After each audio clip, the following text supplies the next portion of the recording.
নমস্কার বন্ধুরা, এখন বাজে হলো 9টা। তো এখন আমি রান্না করব ফার্স্টে।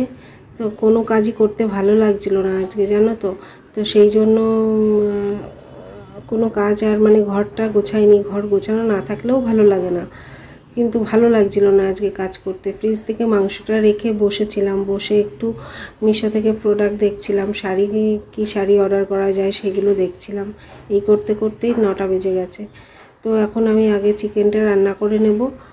ফ্রিজ থেকে বার করে রাখা ছিল, অনেকক্ষণ হয়ে গেছে বার করে রেখেছি। আর এই কন্টেনারে না পেঁয়াজ, আদা, রসুন সব আলাদা আলাদা করে বেটে রেখে দিয়েছি। তাহলে অনেক রাত্রে রান্না করলে না সুবিধা হয়। পেঁয়াজ ছাড়াতে বসতে ইচ্ছে করে না, রসুন ছাড়াতে বসতে ইচ্ছে করে না, তাই একবারে ছাড়িয়ে রাখলে কালকের ভিডিওতেই তো আমাদের সাথে শেয়ার করেছিলাম যে অনেকগুলো রসুন আমি ছাড়িয়ে রেখেছি। তো সেগুলো বেটে রেখেছি সব। তো মাংসের মধ্যে আদা, পেঁয়াজ, রসুন বাটা দিলাম, জিরের গুঁড়ো, ধনের গুঁড়ো, লঙ্কার গুঁড়ো আর হলুদ দিয়ে ভালো করে মেখে নেব। মেখে নিয়ে আজকে আর ম্যারিনেট করে রাখবো না, আজকে একবারেই বসিয়ে দেবো, কারণ রাত হয়ে গেছে তো সেই জন্য। তো দেখো, এদিকে কড়াইতে আমি দিয়ে দিয়েছি জিরে ফোড়ন, শুকনো লঙ্কা ফোড়ন, গোটা গরম মশলা ফোড়ন আর পেঁয়াজ।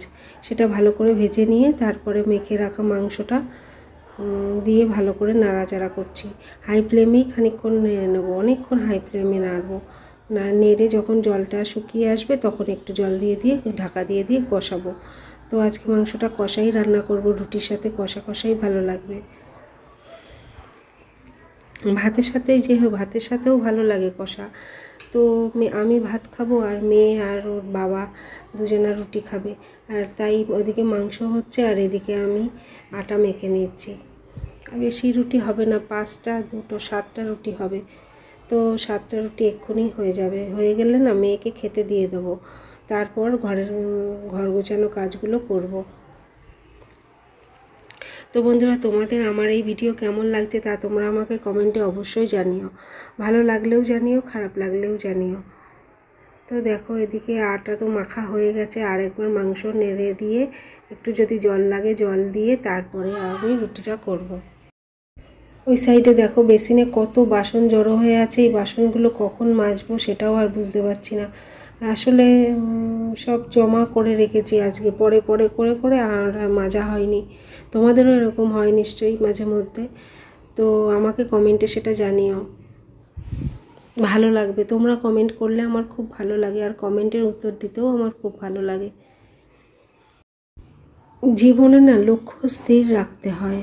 লক্ষ্যহীন জীবন যদি হয় তাহলে সেই জীবনে চলতে চলতে কখন যে আমরা ভুল পথে চলে যাব তা আমরা বুঝতেও পারবো না।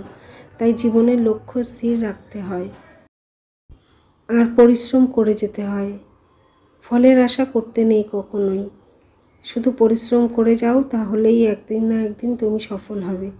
এটাই আমরা জানি, কিন্তু আমরা সবসময় না এই কথা মনে রাখতে পারি না, তাই না? আমরা সেই ফলের আশা করেই ফেলি, তুমি আমি প্রত্যেকেই তাই। তো দেখো, রুটি মাংস সবই হয়ে গেছে। মেয়েকে খেতে দিয়ে এসে তারপর আমি বাইরে গিয়ে সোফাটা গোছাবো, তারপর ঘরটা গোছাবো। তো এদিকে দেখো সোফার কি অবস্থা, দু এক সময় বিরক্ত লেগে যায়, মনে হয় সব আছাড় মারি ধরে। তো এরকমই হয়, কিন্তু কি করব, গোছাতে তো হবেই, বসলেই এরকম হয়ে যাচ্ছে। অন্য কভার লাগাতে হবে যাতে সেই কভার সরে না যায়। তো সেরকম কোনো কভার আমাকে লাগাতে হবে।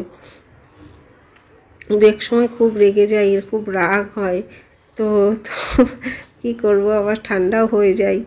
তো এদিকে দেখো, ঘরে না একবারে খাটনা করে গুছিয়ে একবারে আমি বিছনাটা গুছিয়ে নিয়েছি। আর ঘরে আলনা তো গোছানোই আছে। তো বিছনাটা একবারে রাতের বিছনাটা করে নিয়েছি। আমি একেও খেতে দেওয়া হয়ে গেছে, এবার আমি ঘরটা ঝাড় দিয়ে নেবো, তাহলে আমার সব কাজ হয়ে যায়। আর ফার্নিচার তো আজকে মুছবো না, কারণ দেরি হয়ে গেছে, তো ফার্নিচার মোছার আর টাইম নেই। তো বন্ধুরা, তোমাদের যদি ভিডিওটি ভালো লেগে থাকে তাহলে অবশ্যই লাইক, কমেন্ট, শেয়ার ও সাবস্ক্রাইব করতে ভুলো না, তাহলে আমার ভিডিওটি পৌঁছে যাবে সবার আগে তোমাদের কাছে। তো বন্ধুরা, আজকের ভিডিও এই পর্যন্তই। আবার চলে আসবো কাল তোমাদের সামনে নতুন কোনো ভিডিও নিয়ে। তো রাধে রাধে, টাটা।